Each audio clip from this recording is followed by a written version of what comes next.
What's going on, everyone? Gormy here. Today, I'm bringing you guys the best OP player roles in FM21 to make your tactics as good as possible, because sometimes you're just that one player role away from being able to dominate whatever league you are in or whatever competition you need to focus on. So we'll be going over that today. I've got a top 10 for you guys. Now, before we do get into today's video, please feel free to leave a like, comment, and subscribe if you guys do happen to enjoy. I will also be linking my Discord down below if you guys would like to join it.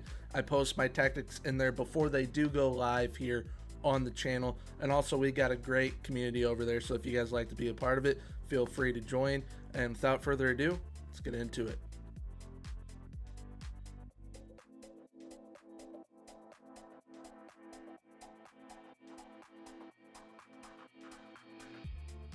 All right, so at number 10, we have got the deep line forward on attack. It is a very, very good role. Some players really excel in this role. A player that I have used test-wise for certain tactics that really excels in this is Neymar, a player with creativity, but also has the ability to bang you home some goals. So what it exactly is description-wise is, the deep line forward's main function is to link the attack to the midfield. He aims to drop deep into space and hold up the ball before supplying linking passes to teammates, moving the ball back to midfield support, spreading it wide to the flanks, and if he has time to turn, playing it into his striker partner. With an attack duty, the deep line forward will look to fashion chances for themselves in addition to playing others in. So he is looking to make the pass and is looking to score at the same time. Now, the way I like having a deep line forward on attack playing is by adding one thing and one thing only. That is shoot more often. So you will notice there's a light green here, dark green here on shoot more often. So that is what is added. The light green is what is already on that player role. Dark green is what you would have added. Now, with a deep line forward on attack, which shoot more often, they can play very well. They're very overpowered. And if you have a player like Neymar or someone that is just very good creativity wise but can also bang home some goals for you time to time, I highly suggest giving deep line forward on attack a go in whatever tactic you are running. All right, so at number 9, we've got the advanced forward on attack. It is the only duty that you can have on an advanced forward is advanced forward on attack, and he is exactly what it is. He plays a little bit further up. Reason being, get further forward right here. But he is a very lethal part of any tactic that you have an advanced forward on. So the advanced forward's main role is to lead the line and look to spearhead attacking moves. His primary duty is to be the focal point of attacking moves. He is required to both score and create goals. His secondary role is to chase down misplaced through balls or clearances from deep with possession and layoff passes or crosses to his teammates. The advanced forward is only available with an attack duty, like I said. So he will move into channels, stays further forward. You can put tackle harder on. Keep in mind, your striker may end up getting some yellow cards at that point. But I like having shoot more often on, because when you do this, it allows a big time striker such as a Harry Kane, Lukaku, Erling Haaland, Robert Lewandowski, the ability to really press, get those goals for you, create chances. Because I've used advanced forward in some tests, and Erling Haaland has really produced. But yeah, advanced forward, definitely a role that I absolutely love using. I use it on almost every single tactic that I have. But yeah, it is a very solid option for you up top. All right, so coming in at 8 is the central defender role, aka the basic center back option. Now you have 3 options basically for your center back. So you got central defender, ball playing defender, and no nonsense center back. Central defender is basically the best of both worlds. It allows you to kind of dictate how you want a certain player playing if central defender is their best role. So if their best role is central defender, but you don't really want them to be going further up too much, you can easily just put on take fewer risks. If they're a central defender that is comfortable with the ball, but they aren't as good as a ball playing defender yet, you can put take more risks on. He will try and get up a little bit further. But yeah, it's a very, very solid role. The main job of the central defender is to stop the opposing attackers from playing and to clear the ball from danger when required. However, especially for more aggressive tactics, he must also possess the composure to be able to help the team maintain possession and lay off simple passes to more creative players. With a defend duty, the central defender will stay in line with his defensive partner and look to break up attacks, mark opposing forwards, and prevent the ball from getting into the box. I like it on the defend duty. The cover duty is great for when you're playing a back five and you use the cover duty for the middleman.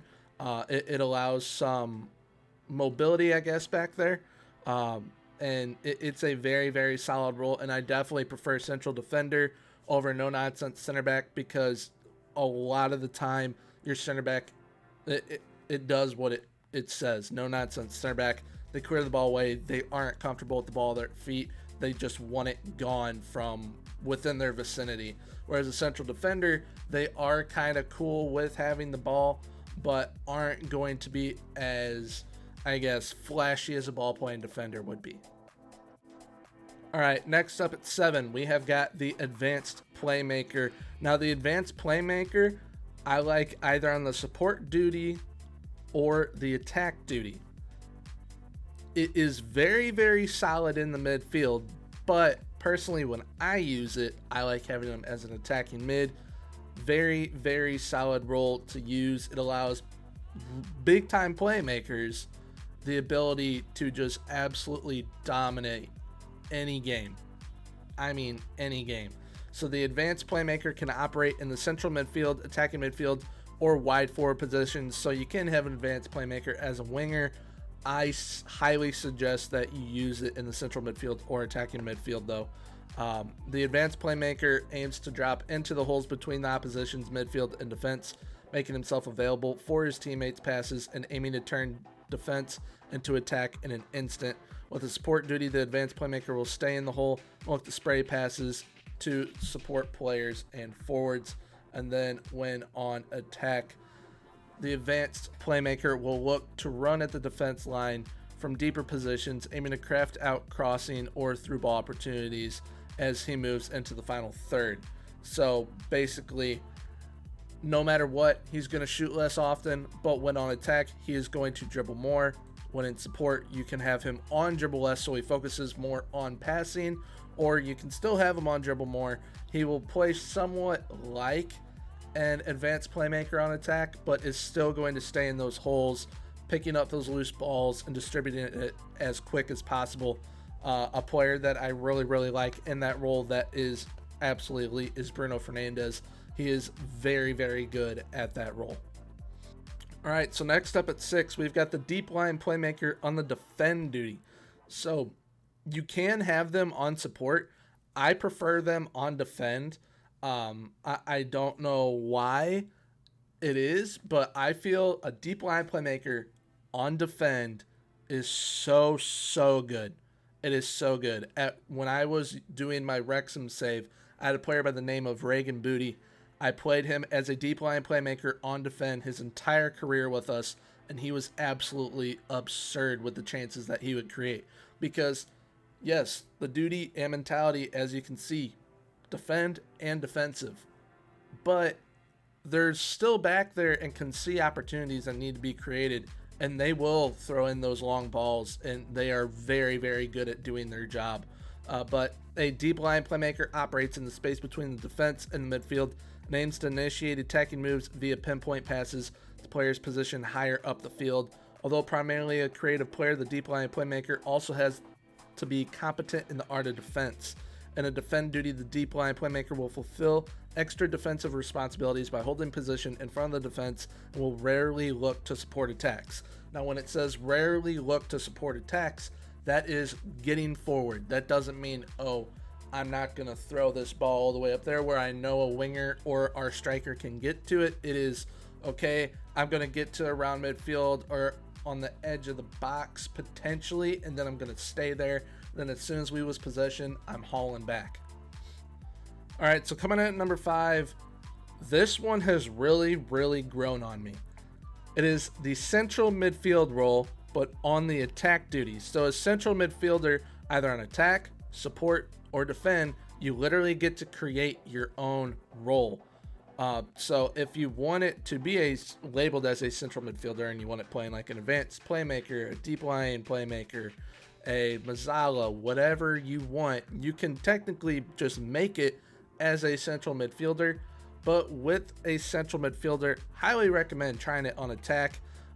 If you have a player such as a Sergei Milinkovic-Savic, a Paul Pogba, those taller midfielders that have some attacking ability to them, I highly suggest giving central midfielder on attack a go because it has get further forward on. That is the only thing that it has on, and sometimes that is all you need.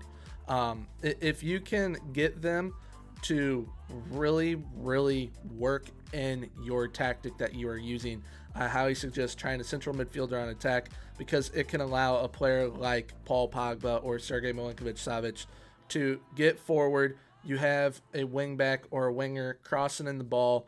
They're in center, and boom, they head it home right away because of their height and their aerial ability, which your striker may be lacking. So this is another option for you aerial ability wise in the attack. Now, a central midfielder is responsible for providing an industrious and versatile link between the defense and the attack, expected to perform a variety of tasks across the center of the pitch. The central midfielder benefits from having the tactical awareness and tactical ability to support both defensive and attacking play as needed. With an attack duty, the central midfielder will more readily surge into the final third to support the forwards in and around the box. So they're still going to do their defensive duties just like a central midfielder would, but it will allow for a player, like I said, Paul Pogba, Sergei Milinkovic-Savic, to rush up if there is a cross coming in. They can definitely get to that header for you if you do have a shorter striker that doesn't have the aerial ability that otherwise a player like them would. All right, next up, we have got my favorite winger role, the inside forward on attack. It is very, very good, and it is very overpowered, especially if you have a player by the name of Mason Greenwood. Now, if you are doing a Man United save, you obviously already have him, but if you can buy this player and put him on this role, you are going to have a mini god on your team. I don't know what it is about that kid on this role, but he's absolutely absurd. I've done multiple tests with Man United with having inside forward on and him in that role, and he leads the team in goals every single time. He leads the team in goals over Anthony Martial, Marcus Rashford, Edison Cavani, Bruno Fernandes. The kid is phenomenal. He's absolutely phenomenal in this role. And I mean, it's not just him. Any player that you can put at the inside forward on attack role, they are going to excel. They really, really are. Now, when it is an inside forward, you want them to be able to have their stronger foot as, say, they're on the right side, you want their strongest foot to be the left. If they're on the left side, you want their strongest foot to be the right, because they're going to cut in and look to shoot across their body. Keep the goalkeeper guessing, because obviously they can put it to the left side of the net coming in from the right, but more often than not, they are going to be shooting to the right side. Keep the goalkeeper guessing. But what I like to add to an inside forward on attack is shoot more often and aim crosses at center, because when they don't have the option to shoot, even though you have shoot more often on, they will be crossing it in either towards your striker, or in a case that you have a central midfielder on attack rushing up, they can hit them as well. But the inside forward aims to cut inside from the flanks and run directly at the center of the opposition's defense. It works best when the player's strongest foot, like I said, is opposite to the flank he is playing on.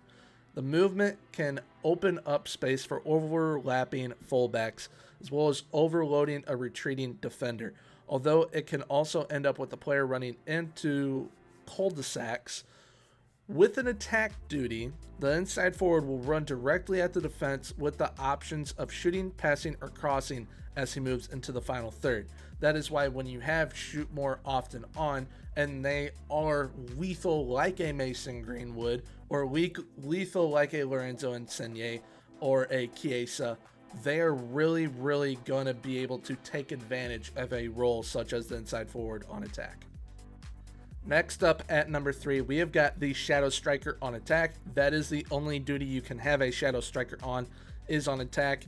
And it is a very, very, very good role to have. It, in my opinion, I could have easily put this at number 1, but with 2 roles that I have been using more and more with my own tactics or via testing them out, they definitely earn the 2-in-1 spot, but Shadow Striker can easily be at number 1. It is absolutely incredible. Now, what a Shadow Striker is literally someone who shadows your striker. And if you have your striker on a deep line forward role and they end up coming back to get the pass, that Shadow Striker goes flying up. They get that through ball or over the top chip, whatever it may be, and they're in on goal for you. They are a very, very sneaky type of player that can really, really help do some damage for your team. Now, a Shadow Striker operates as one of the team's main goal-scoring threats. Usually coupled with another forward in support, the Shadow Striker aggressively pushes up into goal-scoring positions as the ball moves into the final third. It looks to close down opposing defenders when out of possession. The Shadow Striker is only available with an attack duty, just like I said, but when it's said with, it is usually coupled with another forward in support. It doesn't always have to be with another forward in support, and honestly, you can run a Shadow Striker by themselves. When I originally started managing Wrexham, we went without a striker for an entire season because we ran a Shadow Striker as our striker. We had a strikerless formation, technically, but we had a Shadow Striker playing that role as our striker, and no one could do anything to stop it. No one can really do much to stop a Shadow Striker, especially if you have someone at whatever level you may be at that is damn good at doing their job as a Shadow Striker. All right, coming in at number 2, just missing the number 1 spot, is the ball-winning midfielder on defend. They are an absolute tank in the midfield. It is like having a combination of having N'Golo Kante with Sergej Milinkovic-Savic and FM21. It is absolutely amazing what this role can do, and they still do have some playmaking ability. So even though it says ball-winning midfielder and you think, all right, all they're going to do is play defense for me, not necessarily the case in every situation. They can definitely create some opportunities for you, but are absolute beasts defensively. So what a ball-winning midfielder has is everything that is amazing for a defensive role.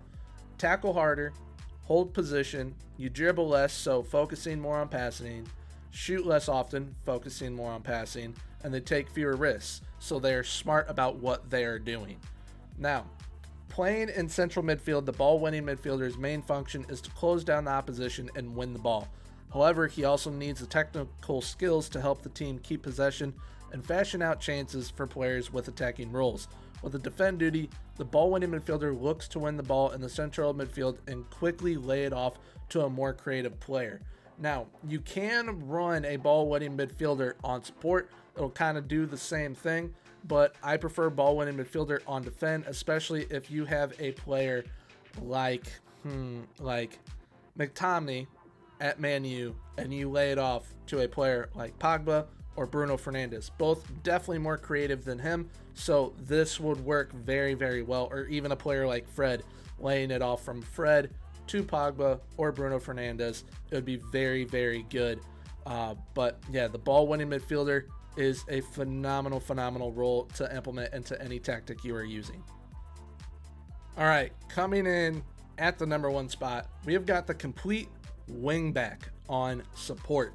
The complete wingback on support is without a doubt my favorite role to use in any tactic I do now.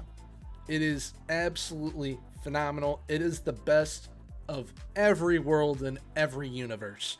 It is absolutely incredible. It allows whoever is playing that role to not only be an absolute beast defensively, but an absolute beast offensively with creating chances for your team, and sometimes even banging home some goals for you if you have a wingback that is able to have a decent finishing ability. So what they end up having on by default is get further forward, stay wider, run wide with the ball, dribble more, roam from position.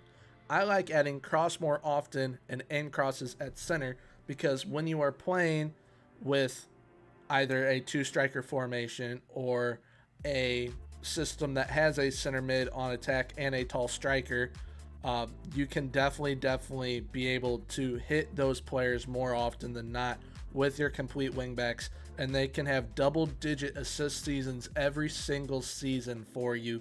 I'm not kidding. This role is absolutely phenomenal.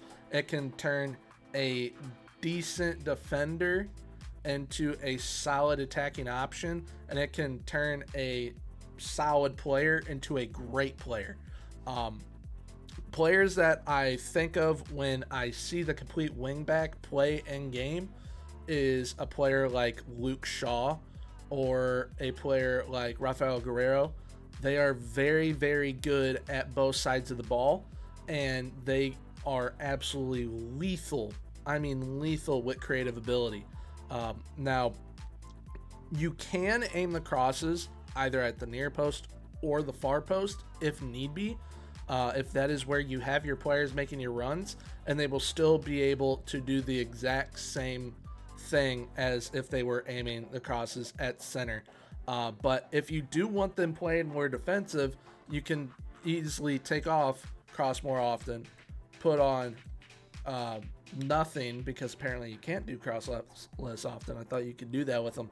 But yeah, you can take off cross more often, and they will play a little bit more defensive. You can put on take fewer risks to implement that even more with them, because they will tend to push pretty high up the pitch and give you attacking options.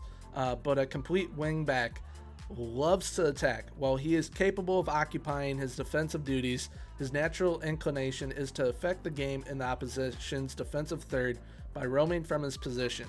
With a support duty, the complete wingback will look to combine his attacking instincts and some defensive responsibilities in an effort to provide balance to the team. Now, you can put it on a support duty, attack duty, or defend duty. If you are in a game that you get, say you are Leicester and you're playing Real Madrid in the Champions League final, you are 2-0 up and you want to go more defensive and you have a complete wingback on support, you can drop him back to that defensive duty, put on take fewer risks, shoot less often, and maybe even tackle harder if need be, so that you are winning the ball.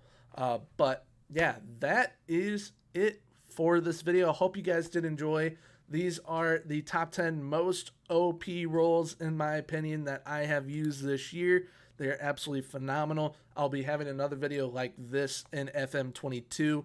I will make sure to get that out as quickly as possible when FM22 is out, so that we can all be dominating from the get-go. But if you guys did happen to enjoy this video, please leave a like, comment, and subscribe. And until next time, have a good one.